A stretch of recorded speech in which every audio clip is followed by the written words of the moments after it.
तुम्ही संपन्नतेच्या व्याख्येमध्ये काय लहानपणापासून बिंबवून ठेवलंय स्वतःवरती? शिक्षकांनी पण सांगितलं चांगल्या मोठ्या पगाराला जा, मोठा साहेब हो, मोठा अधिकारी हो. अरे पण मोठा अधिकारी हो, पण चांगला माणूस हो की एकाने शिकवलं?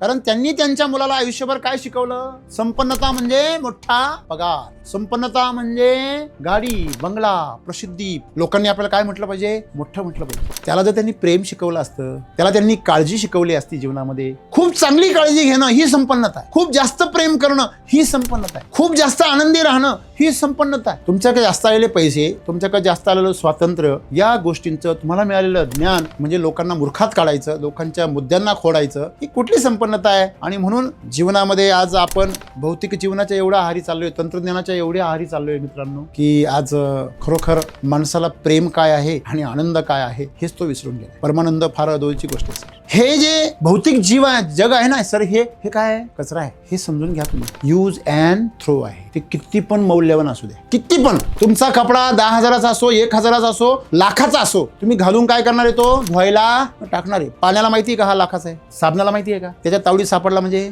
संपला विषय. मित्रांनो, आपल्याला हे लक्षात ठेवलं पाहिजे की तुमचं जीवन जे संपन्नता आहे ते तुमच्या खुशीमध्ये लपलेलं आहे. तुमच्या जीवनाचं जे आनंद आहे, तुमच्या जीवनाचं जे समाधान आहे, तुमच्या जीवनामध्ये जे काही सेवाभाव आहे, हा वाढला पाहिजे. एक लक्षात ठेवा मित्रांनो, शरीराच्या स्तरावर तुम्ही जे काही कराल ना त्याला किंमतच नाहीये, मजुरी आहे. हे आजही तेवढंच खरं आहे. म्हणजे जीवन तुमचं भौतिक जो आहे ना त्याला किंमत कुठेच नाही. मग किंमत कशाला आहे सर? जे अभौतिक आहे त्याला किंमत आहे सगळीकडे. बांधकामामध्ये जो बिगारी असतो, गौंडी असतो, त्याला काही एवढा पैसा नाही मिळत. पण जो डोकं चालवतो इंजिनियर, त्याच्याही पेक्षा जो वर बिल्डिंग बांधतो, जो कॉन्ट्रॅक्टर असतो, जो बिल्डर असतो, तो जास्त पैसे कमवतो. काहीच न करता एसी मध्ये बस, कुठलीच रिस्क न घेता. तो रिस्क कोणाची घेतो? डोक्याची.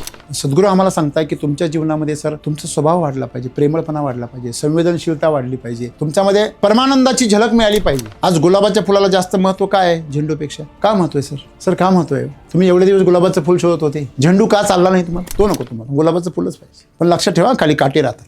काटे पण चालतील, पण गुलाबाचं फुलच पाहिजे. कारण गुलाबाच्या फुलामध्ये संपन्नता आहे, ते अधिक कोमल आहे, ते अधिक सुंदर आहे, ते अधिक सुगंधित आहे, म्हणून त्याला महत्व जादा आहे, त्याची किंमत बी जादा आहे. गुलाबाचं फुल हे नगावर विकतं आणि झेंडूचं फुल हे किलोवर विकतं. याचा अर्थ दोघांची किंमत वेगळी असं नाहीये, ज्याचं त्याचं महत्व आहेच. म्हणजे आपल्याला हे समजून घ्यायचं आहे की संपन्नता ही आंतरिक स्वरूपाची असली पाहिजे, भौतिक स्वरूपाची नको. भौतिक स्वरूपाची संपन्नता तुम्हाला भोगवादाकडे घेऊन जाणार आणि तुम्हाला अधिक काय बनणार? भोगी बनवणार, अधिक तुम्हाला अतृप्ततेकडे घेऊन जा. आणि म्हणून सगळ्यांनी आपण जीवनामध्ये एक लक्षात ठेवायचं आहे की तुमच्या जीवनामध्ये आज जर कालच्यापेक्षा आज आनंद जास्त असेल, कालच्यापेक्षा तुम्ही आज जास्त प्रेमळ झाले असतील, कालच्यापेक्षा आज तुम्ही जास्त केअरिंग झालेले असतील, तर तुम्ही संपन्न होत आहे. एखाद्याचं गिफ्ट येतं ना, एवढं आकर्षक पॅकिंग असतं त्याचं, मला तर कधी असं वाटतं हे फोडूच नाही, कारण फोडून आतमध्ये काहीतरी गचाळ निघतं. जेव्हा पॅकिंग असतं ना बाहेरून, मी समजून चुकतो आतमधलं गचाळ आहे म्हणून बाहेरून पॅकिंग केलं. ओरिजिनल असल्यावर पॅकिंग कोण करतं? मेकअप कोण करतं? ज्याला आहे ते जे सौंदर्य जे आहे त्याचं मूल्य कळत नाही, त्याला वाटतं याच्यामध्ये काहीतरी कमतरता आहे. ती कमतरता भरून काढण्यासाठी ते मेक ओव्हर करतं.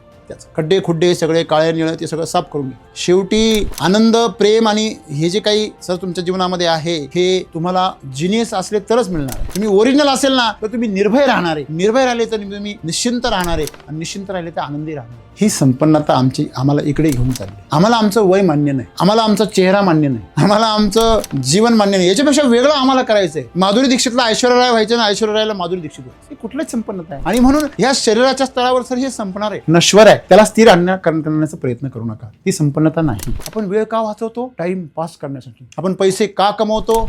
आराम खरेदण्यासाठी तुम्ही पैसे कमवता. हे भोगवादी जीवन आहे. मग पाश्चात्य देशामध्ये तेच आहे ना, 4 दिवस नुसतं काम करा, असं काम करा का जीवन नाहीच आहे ते 4 दिवस. मग 2 दिवस असं जगा नुसतं जीवनच आहे. जीवन कसं? जेवणच आहे, नुसता भोग. 4 दिवस उपाशी राहून 2 दिवस नुसता जेवतो. ही विकृती आहे. 5 दिवस ब्रह्मचारी, 2 दिवस भोग सागरामध्ये बुडालेला. एखाद्या वासनांत जनावरासारखा नुसता 2 दिवस फिरतो. हे काय आहे? विकृती आहे ना सर. जेव्हा तहान लागली पाणी प्या, जेव्हा भूक लागली जेवण करा, जेव्हा मौज वाटते खेळा, आनंदाने काम करा, प्रेमात उतरलात तर प्रेमात उतरा. वास्तवामध्ये जेव्हा खरोखर आनंदी व्हाल ना, तेव्हा तुमचा मूड कोणी खराब नाही करू शकत. पण आपला जो आजचा आनंद आहे ना, ते सुद्धा एक पांघरून आहे, ते सुद्धा एक मुखवटा आहे. आम्ही सकाळपासून लय आनंदी आहे, स्वतःलाच फसवतो. आज आहे दसरा आणि चेहरा ठेवा हसरा. अरे हे काय नाही, आज कर, आज भांडायचं नाही. जसं हा कधी भांडतच नाही, म्हणजे करीचा नाही भांडला तर हा परत कधी भांडणारच नाही. भांडणाला एवढा घाबरतोस, मग दर रोज कर आहे असं समज ना. एक दिवस का बरं नाही, संक्रांतीच्या दुसऱ्या दिवशी कर असते आणि करीच्या दिवशी ते नाही करायचं जे नकोय, ते करायचं जे हवंय. रोज कर ना, हवंय ते तूच करतो ना. म्हणून सद्गुरूंना सांगायचंय की तुम्ही नेहमी हर्षभरीत राहा, नेहमी प्रेमळ राहा. प्रेमळ राहण्याचा खूप आनंद आहे. तुमचा लोक गैरफायदा घेतील, घेऊ द्या. ह्या झाडांचा किती लोक गैरफायदा घेतात, म्हणून ते काय संपलेत का? गायींचे चरबी वितळून त्यांचे हाडं ढिसूळ करून त्यांचं दूध काढलं जातं, बनवलं जातं, त्यांच्या कत्तलीसाठी त्यांना पाठवलं जातं, त्यांचे बच्चे त्यांच्याकडून हिरावून घेतले जातात, तरी पण गायींनी दूध द्यायचं बंद नाही. या सृष्टीमध्ये प्रत्येक जीव हा फक्त आनंदाने देतो आहे. आपण पण त्याचा आदर्श जर घेतला तर आपलं जीवन सुद्धा परमानंदामध्ये बुडाल्याशिवाय राहणार नाही. आणि म्हणून संपन्नता जी आहे आज आम्ही जी बघतोय, ही संपन्नता भौतिक स्तरावर पुढे न जाता त्यासोबत ती आत्मिक स्तरावरही पुढे जाणं गरजेचं आहे. जेवढं सर तुमचं तंत्रज्ञान विकसित होईल तेवढं तुम्ही पण विकसित होणं गरजेचं आहे.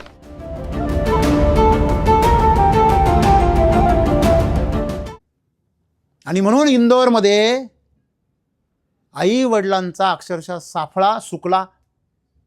वडील वारून 30 दिवस झाले आणि आई मरून 20 दिवस झाले बंगल्यामध्ये, आणि पोराला 50 लाखाचं पॅकेज आहे अमेरिकेमध्ये. अरे काडी लावायला नव्हती त्यांना तू. त्यांच्या चितेला अग्नी आग लावण्यासाठी तुझा जन्म आहे ना. हॅलो, तुम्हाला माहिती आहे का की मुलांचा जन्म कशा करता आहे? आपल्या संस्कृतीमध्ये लिहून ठेवलेलं आहे की आई बापांच्या मृत्यूनंतर त्यांना मुक्ती तेव्हाच प्राप्त होते जेव्हा त्यांची संतान त्यांना काय करते, अग्नी लाग देते, मुलं किंवा मुली. इथं मेले तरी माहित नाही. पोलीस यंत्रणेने आणि नगरपालिकेने त्यांचे मृतदेह उचलावे, त्यांचे अंत्यसंस्कार करावे. अक्षरशः ज्यावेळेस मी तो व्हिडिओ पाहिला, अरे मला अगोदर असं वाटलं की गोरीला माकडाचाच मृतदेह आहे, सुकून गेला पूर्ण, कातडं चिकटलेलं ते असंच होतं. असं म्हणजे मला यातून काय सांगायचं आहे, ही संपन्नता आहे का तुमची? तुमच्या मुलाला 50 लाखाचं पॅकेज मिळाल्यानंतर तुम्ही ज्यांनी तुम्हाला जन्म दिला त्यांचं पण तुम्हाला 20-20 दिवस 30-30 दिवस भान नाही का? अर्थ तुम्हाला तुम्ही अशा प्रकारची संतान निर्माण केली. तुम्हाला सांगू का मी, त्या आईवडिलांना तो मृत्यू डिझर्व करतो. जग मला वाईट म्हणेल, पण मी तुम्हाला सांगतो त्या दोघांनाही हा जो मृत्यू मिळालेला आहे हे त्यांच्या कर्माचं फळ आहे. कारण त्यांनी त्यांच्या मुलाला आयुष्यभर काय शिकवलं? संपन्नता म्हणजे मोठा पगार, संपन्नता म्हणजे गाडी, बंगला, प्रसिद्धी, आहे की नाही? लोकांनी आपल्याला काय म्हटलं पाहिजे? मोठं म्हटलं पाहिजे. त्याला जर त्यांनी प्रेम शिकवलं असतं, त्याला त्यांनी काळजी शिकवली असती जीवनामध्ये, खूप चांगली काळजी घेणं ही संपन्नता आहे. खूप जास्त प्रेम करणं ही संपन्नता आहे सर. खूप जास्त आनंदी राहणं ही संपन्नता आहे. ही संपन्नता त्यांनी जर त्या मुलावर संस्कार केले असते. आज बघा, मी जेव्हा हायस्कूल शिक्षकांना जेव्हा ट्रेनिंग द्यायचो तेव्हा मी ह्या गोष्टी सांगायचो. म्हटलं तुम्ही तुमच्या मुलांना फॉरेनमध्ये पाठवता, त्यावेळेस फार ट्रेंड होता. 20 वर्षापूर्वीची गोष्ट आहे, 15-20 वर्षापूर्वी, की डॉक्टर करायला पाठवायचं रशियाला, अमेरिकेमध्ये पाठवायचं नोकरीला. हे ट्रेंड खूप होतात त्या काळामध्ये. आताचं मला माहीत नाही. तर त्यावेळेस माझे मित्र शिक्षक वगैरे असायचे, त्यांना म्हणायचं तुम्ही हे जे करताय म्हणणं, तुम्हाला काय वाटतं बरं, यातून काय साध्य होणार आहे? एक तर आपल्या देशाचे टॅलेंट तुम्ही परदेशात पाठवता, नंबर 1. आपला देशच जर सुरक्षित नाही राहिला तर त्यांनी कमवलेली संपत्ती सुरक्षित राहील का? आज बांगलादेशमध्ये जे हिंदू आहे त्यांची किती प्रॉपर्टी असू द्या, त्यालाच मारून टाकलं, काय झालं त्या प्रॉपर्टीचं? काय होणार आहे? कळतंय का? पहिला हा मुद्दा आहे देशाची सुरक्षा. दुसरा मुद्दा आहे तुमच्या कुटुंबाची सुरक्षा. तो मुलगा तिकडे गेल्यावर त्यांचे कडक नियम असे एवढे भयंकर आहे की नोकरी एक दिवस जरी त्यांनी नाही आला तर नोकरी डिस्कनेक्ट. पगार एवढा भरपूर देतात की तुम्हाला असं गुलामासारखं बांधून ठेवतात. पूर्वीचे गुलाम जे होते शरीराने गुलाम होते, आता बुद्धीचे गुलाम आहे. तुम्हाला कळतं गुलामी संपली आहे का? IT जेवढ्या कंपन्या आहेत, तुम्हाला आश्चर्य वाटेल, परंतु त्या सगळ्या कंपन्यांमध्ये गुलाम काम करतात. आणि माझ्या या वाक्याला कुणीही विरोध करणार नाही, कारण त्यांना ते भोगताय. लाखोंचं पॅकेज असलेली माणसं आत्महत्या का करतील? ते संध्याकाळी पबमध्ये दारू पिऊन सिगरेट ओढून मुली सुद्धा का बरं असे करतील? कारण त्यांना जे प्रेशर आहे ते एवढं भयंकर आहे का ते प्रेशर त्यांना सहन होत नाही. हे संपन्नतेचं कुठलं रूप आहे? जा तुम्ही हिंजवडीमध्ये, पुण्याला, तुम्हाला सगळीकडे कॅफेमध्ये कोण दिसेल? सिगरेट ओढणारे तरुण मुलं मुली दिसतील. ही संपन्नता आहे. संध्याकाळी दारू पिऊन पार्टी करायची आणि धिंगाणा घालायचा, ही संपन्नता आहे. तुमच्याकडे जास्त आलेले पैसे, तुमच्याकडे जास्त आलेलं स्वातंत्र्य, या गोष्टींचं तुम्हाला मिळालेलं ज्ञान म्हणजे लोकांना मूर्खात काढायचं, लोकांच्या मुद्द्यांना खोडायचं, ही कुठली संपन्नता आहे? आणि म्हणून जीवनामध्ये आज आपण भौतिक जीवनाच्या एवढ्या आहारी चाललोय, तंत्रज्ञानाच्या एवढ्या आहारी चाललोय मित्रांनो, की आज खरोखर माणसाला प्रेम काय आहे आणि आनंद काय आहे हेच तो विसरून गेला आहे. परमानंद फार अदोळची गोष्ट आहे सर. तेव्हा तुम्ही सर्वांनी आजच्या संदेशातून हे घेतलं पाहिजे की तुम्ही जरूर भौतिक जीवनामध्ये प्रगती करा, पुरुषार्थ गाजवा, परंतु त्याच्यातून आनंदाची अपेक्षा करू नका. ते कर्तृत्व म्हणून करा. खरा आनंद तुम्हाला तुमच्या जीवनामध्ये साधनेतून मिळणारे, योगातून मिळणार. मगाशी कुणीतरी मला विचारलं की सर हा आनंद कसा निर्माण करायचा? पहिले सुखाच्या मागे पळायचं बंद करा ना. तुम्ही ज्या गोष्टींना अनमोल समजून त्या पिशवीमध्ये, बॅगमध्ये भरून ठेवले ना, ते कागदाचे बोळे, नाही ते आमच्या आईवडिलांनी सांगितलं, अरे पण बोळे त्या कंपनीने भरले ते. सर एकदम बघा, पूर्वीच्या काळी सर असे रंगीत न्यूजपेपर यायचे, असे एकदम प्लेन सॉफ्ट, त्याला कवरिंग असायचं है ना. आणि ते पेपर इंग्लिश पेपर एकदम असे भारीतले महागडे एकदम भारी भारी पेपर यायचे. आणि ते जर आले रद्दीमध्ये तर आम्ही ते जपून ठेवायचो. हॅलो हॅलो लक्षामध्ये. कारण गरिबी, ज्या अर्थी तुम्ही कचरा गोळा करून ठेवताय, रद्दी गोळा करून ठेवताय, यार तुम्ही गरीब आहात. हो, हे जे भौतिक जीव आहे, जग आहे ना सर, हे काय आहे? कचरा आहे. हे समजून घ्या तुम्ही. यूज अँड थ्रो आहे. ते किती पण मौल्यवान असू द्या, किती पण. तुमचा कपडा 10,000चा असो, 1,000चा असो, लाखाचा असो, तुम्ही घालून काय करणार आहे? तो धुवायला टाकणार आहे. पाण्याला माहिती आहे का हा लाखाचा आहे? साबणाला माहिती आहे का? त्याच्या तावडीत सापडला म्हणजे संपला विषय. हो, नाही निर्मळ जीवन काय करील साबण, काही नाही करू शकत. उलट त्या पाण्याने कपडा आणखीन खराब होतो. हा बैल मुझे मार. मित्रांनो, आपल्याला हे लक्षात ठेवलं पाहिजे की तुमचं जीवन जे संपन्नता आहे ते तुमच्या खुशीमध्ये लपलेलं आहे. तुमच्या जीवनाचं जे आनंद आहे, तुमच्या जीवनाचं जे समाधान आहे, तुमच्या जीवनामध्ये जे काही सेवाभाव आहे, हा वाढला पाहिजे. तुम्ही जास्त प्रेमळ बनलात का मागच्यापेक्षा सर, जास्त तुमचं पद वाढलं तर तुम्ही अगोदरपेक्षा जास्त संवेदनशील बनले पाहिजे. तर पद वाढलं की माणसं आणखीन काय बनता? कठोर बनतात. तुम्हाला माहिती आहे का, पोलीस असतो, पोलीस इन्स्पेक्टरपर्यंत त्यांची फिजिकल टेस्ट घेतली जाते. परंतु जे IG, SP, DSP यांना फिजिकल टेस्ट नसते. लांब उडीन, उंच उडीन, रनिंगमध्ये 1 नंबर आला पाहिजे, हे त्यांना नसतं. किती मोठा अन्याय. अरे वरून त्यांना पगार यांच्या 5 पट असतो. तुम्ही असं म्हणाल. एक लक्षात ठेवा मित्रांनो, शरीराच्या स्तरावर तुम्ही जे काही कराल ना त्याला किंमतच नाही आहे. हो, मजुरी आहे. हे आजही तेवढंच खरं आहे. ज्याला डोकं चालवता येते ना तो पोलीस होतो.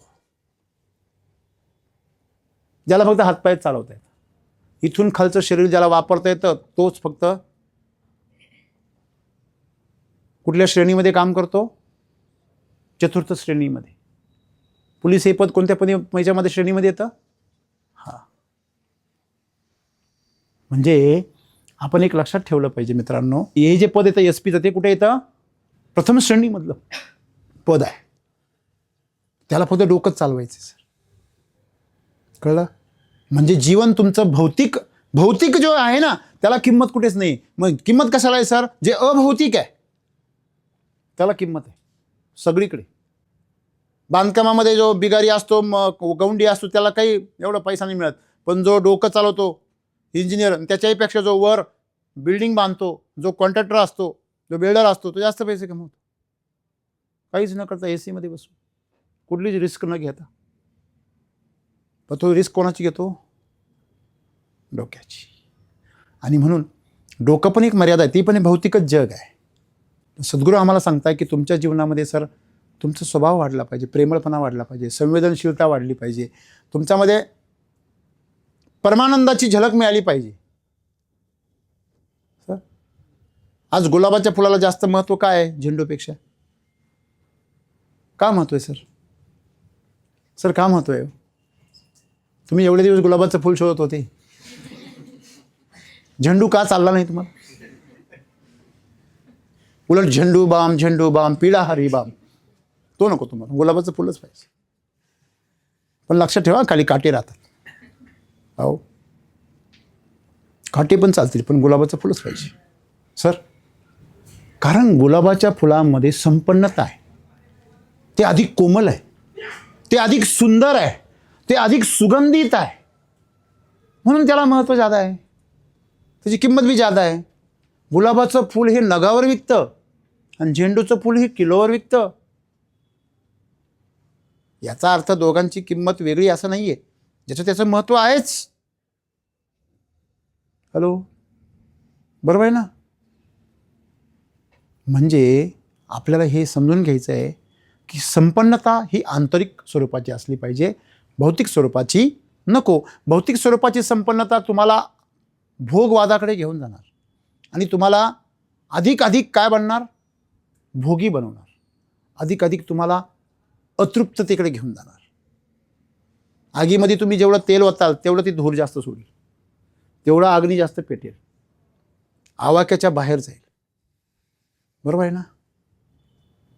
म्हणजे तुम्ही इंधन नाही वाढवलं पाहिजे, अग्नी प्रज्वलित करून ठेवला पाहिजे. नंदादीप महत्त्वाचा आहे. भडका करून काय उपयोग आहे का? भडका केला तर तो 1 मिनिटामध्ये जळून संपून जाईल. कळलं का सगळ्यांना? आणि म्हणून सगळ्यांनी आपण जीवनामध्ये एक लक्षात ठेवायचं आहे की तुमच्या जीवनामध्ये आज जर कालच्यापेक्षा आज आनंद जास्त असेल, कालच्यापेक्षा तुम्ही आज जास्त प्रेमळ झाले असतील, कालच्यापेक्षा आज तुम्ही जास्त केअरिंग झालेले असतील, तर तुम्ही संपन्न होत आहे. पण तुमचे नुसते भौतिक सुविधाच वाढत आहे तर तुमचा रोगही वाढतोय. कळलं? तुमचं फक्त तंत्रज्ञानच विकसित होत आहे तर तुम्ही विध्वंस तयार करणार आहात. तुम्ही जी शक्ती निर्माण करता ती शक्ती दुसऱ्यांचा विध्वंस करणार आहे आणि त्यांनी तयार केलेली शक्ती तुमचा विध्वंस करणार आहे. कळलं? भौतिक जीवन हे नष्टच केलं जातं, लक्षात ठेवा. तुम्ही नाही केलं तर हा निसर्ग करतो.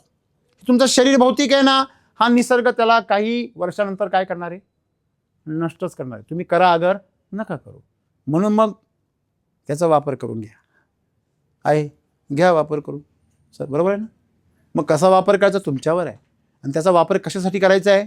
मग तुम्ही विचारलेल्या प्रश्नाचं उत्तर त्याच्यामध्ये आहे. या नश्वर शरीराचा वापर करायचा आहे, साधनेसाठी करायचा आहे, आंतरिक आनंद वाढवण्यासाठी करायचा आहे. मग आंतरिक आनंद केव्हा वाढेल? जर तुम्ही तुमच्या मनाला वाटतं ते करायचं बंद केलं तर. तुमच्या मनाला जे वाटतं ते करायचं नाही. हे काय सर आणखीन?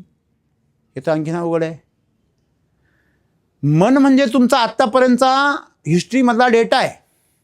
तो डेटा तुम्ही जोपर्यंत सोडून देत नाही तोपर्यंत तुम्हाला नवीन भेटी होणारच नाही ना. नवीन डेटाची भेट कधी होईल तुमची? तर जुना डेटा सोडला तर. म्हणून मन म्हणजे हा जुना डेटा आहे. त्याच्या मर्जीच्या विरोधात जेव्हा तुम्ही जीवनाचं आव्हान स्वीकाराल तेव्हा हळूहळू तुम्ही ह्या सुखाच्या चक्रामधून काय व्हाल? सुटून जाल. ह्या बोळ्या, कागदी बोळे जे आहे ना, या बोळ्यांमधून तुम्हाला सुटायचं आहे. नाही तर तुमची जी पिशवी आहे ती पण भारी आहे सर. हो, एखाद्याचं गिफ्ट येतं ना, एवढं आकर्षक पॅकिंग असतं त्याचं. मला तर कधी कधी असं वाटतं हे फोडूच नाही. कारण फुलून आतमध्ये काहीतरी गचाळ निघतं. हो, जेव्हा जेव्हा पॅकिंग असतं ना बाहेरून, मी समजून चुकतो आतमधलं गचाळ आहे म्हणून बाहेरून पॅकिंग केलेलं आहे. ओरिजिनल असलं पॅकिंग कोण करतं? हॅलो, हां सर, मेकअप कोण करतं? ज्याला आहे ते जे सौंदर्य जे आहे त्याचं मूल्य कळत नाही. त्याला वाटतं याच्यामध्ये काहीतरी कमतरता आहे. ती कमतरता भरून काढण्यासाठी ते मेक ओव्हर करतं. त्याचा खड्डे खुड्डे सगळे काळे निळे ते सगळं साफ करून घेतं. हॅलो सर, शेवटी आनंद, प्रेम आणि हे जे काही सर तुमच्या जीवनामध्ये आहे, हे तुम्हाला जिनियस असले तरच मिळणार आहे. तुम्ही ओरिजिनल असेल ना तर तुम्ही निर्भय राहणार आहे. निर्भय राहिले तर तुम्ही निश्चिंत राहणार आहे, आणि निश्चिंत राहिले तर आनंदी राहणार आहे. पण आपलं कसं आहे, मेकअप उतरतो का काय? एक किस्सा ऐकला मी की एक स्त्री मतदान करायला गेली पश्चिम बंगालमध्ये, आणि सर कार्डावर तिचं वय 55 वर्ष आणि दिसते 25 वर्षाची. ते मतदान अधिकारी भांबावला ना तो म्हणे तुम्ही नाही शकते म्हणे. अहो म्हणे नाही हो, आत्ताच लग्नावरून आले म्हणे, लेकीचं लग्न होतं म्हणे. तोही ताई तुम्ही मावशी दिसत नाही, तुम्ही तुमच्या मुलीला पाठवलंय मतदान करायला. अहो म्हणे नाही हो म्हणे. कशावरून? म्हणे तांब्याभर पाणी द्या. तांब्याभर पाणी घेतलं आणि बाहेर जाऊन तोंड धुवून आली. तो अधिकारी चक्क घेऊन पडला ना. नाही तुम्ही कुठल्या पार्लरला जाता म्हणे. हां, त्या पार्लरवालीचा नंबर मला द्या. हां मित्रांनो, ही संपन्नता आम्हाला इकडे घेऊन चालली. आम्हाला आमचं वय मान्य नाही, आम्हाला आमचा चेहरा मान्य नाही, आम्हाला आमचं जीवन मान्य नाही. याच्यापेक्षा वेगळं आम्हाला करायचं आहे. माधुरी दीक्षितला ऐश्वर्या राय व्हायचं ना, ऐश्वर्या रायला माधुरी दीक्षित व्हायची. ही कुठलीच संपन्नता आहे. आणि म्हणून ह्या शरीराच्या स्तरावर सर हे संपणार आहे, नश्वर आहे. त्याला स्थिर करण्याचा प्रयत्न करू नका. ती संपन्नता नाही. लक्ष्मी चंचल आहे, तिला दाबून धरण्याचा, साठवून ठेवण्याचा प्रयत्न करू नका. ती संपन्नता नाही. प्रकृती ही प्रवाहित आहे, तिच्यामध्ये बदल होत राहणार आहे. तुम्ही त्या प्रकृतीला थांबवण्याचा प्रयत्न करू नका. थंडी आली, थंडी थांबली पाहिजे. ऊन आला, ऊन थांबलं पाहिजे. पाऊस आला, पाऊस थांबला. हे थांबवण्याचा प्रयत्न करू नका. वय वाढतंय ते थांबलं पाहिजे. वय नाही थांबू शकत. तुम्ही स्वतःला तरुण ठेवू शकता, ते तुमच्या हातात आहे. साधना करावी लागेल, किंमत मोजावी लागेल, मग ती मोजा. आपलं तसं नाही, शॉर्टकट पाहिजे. आपल्याला टेक्नॉलॉजीची गरज कशाला पाहिजे? जे गोष्ट तुमचा वेळ, पैसा आणि ऊर्जा वाचवते त्याला तंत्रज्ञान असं म्हणतात. अरे पण वाचवायची कशाला आहे तुला? प्रगतीला नाही वाचवायची आहे. त्यातून मिळणारा वेळ तू काय करणार आहे? रीलच सरकवणार आहे वर. माणसं तंत्रज्ञानाचा वापर करून वेळ वाचवतात. वाचलेल्या वेळेचं काय करता? त्याला उन्हात वाळत घालता का? सर एवढा वेळ वाचलाय, हा घाला उन्हात. गुंतवा ना तो कुठेतरी. आपण गुंतवतो का? नाही. आपण काय करतो? फक्त टाइम पास. आपण वेळ का वाचवतो? टाइम पास करण्यासाठी. आपण पैसे का कमवतो? आयुष्य आराम खरेदण्यासाठी. आराम खरेदण्यासाठी तुम्ही पैसे कमवता सर. हे भोगवादी जीवन आहे. मग पाश्चात्य देशामध्ये तेच आहे ना. 4 दिवस नुसते काम करा, नुसतं काम करा, असं काम करा का जीवन नाहीच आहे ते 4 दिवस. मग 2 दिवस असं जगा का नुसतं जीवनच आहे. जीवन कसं? जेवणच आहे नुसता भोग. 4 दिवस उपाशी राहून 2 दिवस नुसता जेवतो. ही विकृती आहे सर. 5 दिवस ब्रह्मचारी, 2 दिवस भोग सागरामध्ये बुडालेला. एखाद्या वासनांत जनावरासारखा नुसता 2 दिवस फिरतो. हे काय आहे? विकृती आहे ना सर? नाही आहे? जेव्हा तहान लागली पाणी प्या, जेव्हा भूक लागली जेवण करा, जेव्हा मौज वाटते खेळा, आनंदाने काम करा. प्रेमात उतरलात तर प्रेमात उतरा. आम्ही प्रेमात खोल उतरायचं असतं हे माहितीच नाही आहे सर. प्रेमाची खोली किती जणांनी अनुभवलेली आहे? प्रेमाची खोली जर अनुभवली ना तुम्ही, कोणी पण असाल, मित्र मैत्रिणी, पती पत्नी, कोणी पण असाल, आई मुलगा कोणत्याही नात्यामध्ये तुम्ही जर प्रेमाची जर खोली जर अनुभवली, तुम्हाला एकच उदाहरण सांगतो, कुठलंही मिलन ते शरीराचं असो, मनाचं असो, भावनांचं असो, ते जेव्हा तुमच्या डोळ्यातून अलगद असं गरम अश्रू बाहेर पडतात, उष्ण कोमट अश्रू जेव्हा बाहेर पडतात ना, म्हणजे अश्रू डोळ्यातून बाहेर पडले तरी कळत नाही, त्यांचं टेम्परेचर आपल्या शरीरा एवढंच असतं. समोरच्याला दिसतं अरे तुझ्या डोळ्यातून पाणी आलं, आपल्याला कळत पण नाही, डोळे मिटलेले असतात आणि आपण कुठेच नसतो. ही जी अवस्था आहे ही परमानंदाची अवस्था. ही तुमच्या आयुष्यामध्ये किती वेळा आली तुम्हाला? बरोबर आहे. आणि ही प्रेमामधून सहज शक्य आहे. त्याच्यामुळे आपण स्वतः तेवढं प्रेमळ बनलं पाहिजे, तेवढं आपण आनंदी राहिलं पाहिजे. कुणी पण येतं आणि तुमचा आनंद हिरावून घेतं, कुणी पण येतं तुम्हाला लगेच तुमचा मूड खराब करतं. तुमचं हे त्यांनी माझा मूड खराब केला रे, अरे गाडग्या तुला कोणी पण ढकलीतं आणि तू म्हणतो माझा मूड खराब केला, तुझा होता कधी चांगला? लक्षात घ्या, आपण पुन्हा स्थिर झालं पाहिजे. हे कधी शक्य आहे? जेव्हा तुम्ही वास्तवामध्ये जेव्हा खरोखर आनंदी व्हाल ना, तेव्हा तुमचा मूड कोणी खराब नाही करू शकत. पण आपला जो आजचा आनंद आहे ना, ते सुद्धा एक पांघरून आहे, ते सुद्धा एक मुखवटा आहे.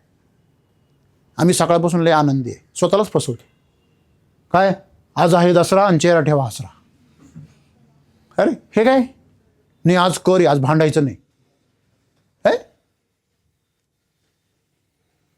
जसं हा कधी भांडतच नाही, म्हणजे करीचा नाही भांडला तर हा परत कधी भांडणारच नाही. बुवा भांडणाला एवढा घाबरतोस, मग जर रोज कर आहे असं समज ना. एक दिवस का बरं नाही? संक्रांतीच्या दुसऱ्या दिवशी कर असते आणि करीच्या दिवशी ते नाही करायचं जे नकोय, ते करायचं जे हवंय. रोज कर ना, हवंय ते तूच करतो ना. म्हणून सद्गुरूंना सांगायचं आहे की तुम्ही नेहमी हर्षभरीत राहा, नेहमी प्रेमळ राहा. प्रेमळ राहण्याचा खूप आनंद आहे मित्रांनो.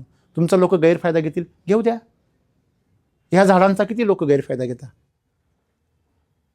म्हणून ते काय संपलेत का? मधमाशांचा किती लोक गैरफायदा घेतात. त्यांनी जमवलेलं सगळं मध काढून देता, वरून त्यांना पेटवून देता, तरी मधमाशांनी मध गोळा करणं सोडलं नाही. गायींचे चरबी वितळून त्यांचे हाडं रिसूळ करून त्यांचं दूध काढलं जातं, बनवलं जातं, त्यांच्या कत्तलीसाठी त्यांना पाठवलं जातं, त्यांचे बच्चे त्यांच्याकडून हिरावून घेतले जातात, तरी पण गायींनी दूध द्यायचं बंद नाही केलं. या सृष्टीमध्ये प्रत्येक जीव हा फक्त आनंदाने देतो आहे. आपण पण त्याचा आदर्श जर घेतला तर आपलं जीवनसुद्धा परमानंदामध्ये बुडाल्याशिवाय राहणार नाही. आणि म्हणून संपन्नता जी आहे आज आम्ही जी बघतोय, ही संपन्नता भौतिक स्तरावर पुढे न जाता त्यासोबत ती आत्मिक स्तरावरही पुढे जाणं गरजेचं आहे. जेवढं सर तुमचं तंत्रज्ञान विकसित होईल तेवढं तुम्ही पण विकसित होणं गरजेचं आहे. जेवढे स्टँडर्ड कपडे घालाल ना, तेवढी कपडे धुणारी पण तेवढी स्टँडर्ड पाहिजे. ती एकाच धुण्यामध्ये मर्डर करते कपड्याचं. हो असं आहे. मी 1 लाखाचा गॅस स्टोव्ह आणला होता, 3 महिन्यामध्ये रिटायर करावं लागलं. का? कारण त्यांनी स्वयंपाकच लवकर होत नाही म्हणे. मग ते आता कळलं, यांना शिजवण्यापेक्षा जाळण्यात जास्त इंटरेस्ट आहे. बाहेरून लाल करायचं फक्त बस. सर मेकअपच आहे ना तो, बाहेरून लाल करायचं, आतून सगळं काळच आहे. म्हणून हे पावसाला घाबरतं, आतलं उघडं नको पडायला पितळ. म्हणजे तुम्हाला कळलं पाहिजे की आपण नुसते तंत्रज्ञान विकसित करून उपयोग नाही आहे. तुमचं ते तंत्रज्ञान वापरणारा पण तेवढा काय बनला पाहिजे?